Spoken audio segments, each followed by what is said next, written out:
तो आम कथा हाँ जे यो एसीएल रिकनस्ट्रक्शनटा सबू लोक दरकार एवं 100% मैंडेटरी ना किसी लोकंर भी दरकार ना खेली पार आउ थे किंतु मते जदि मोर एक्सपीरियंस आप पचारे जो 28-29 एक्सपीरियंस मेजोरिटी लोक जो मानकर एसीएल टीयर हो जाइए प्राय रिकनस्ट्रक्शन दरकार केतेटा जगार आम दरकार हुए ना केतेबेले ना जदि पेशेंटर मेजर प्रॉब्लम हो ना एवं सी जते गोटे एलाइट एथलेट हो नथिबो यंग हो नथिबो एजेड लोकटा हो कि माँ मौसी जड़े डोमेस्टिक ये पड़गले सी तांकर बेसी इनस्टेबिलिटी होनी खसी जाऊ नहीं बा तांकर बेसी खेला खेली दरकार नहीं यही सब जगार आम एथलेट बा ये सब जगार एवॉइड करि पारुचु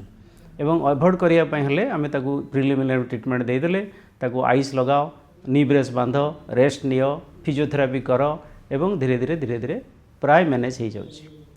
आउ केतरा जगार ऑब्वियस मैनेज होउछि कोठी धर पार्शियल टीयर स्मॉल टीयर 10-20% हिल करि जाए आ गोटे है आम जदि जाना एसीएल हूँ दीटा बंडल था गोटे है एंट्रोमीडियल बंडल आ गोटे हूँ पोस्टरल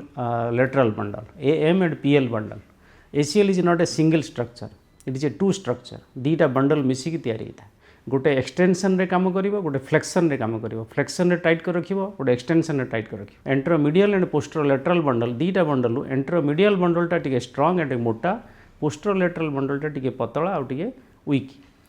तो ये दीटा जगह बंडल जदि गोटे बंडल छिंडी थिबो ताहले गोटे बंडल भी गुड़े जिनस हो पारिबो खेला खेली भी हो पारिबो छोट छोट गेम्स बा स्पोर्ट्स टाइप रो भी हो पारिबो।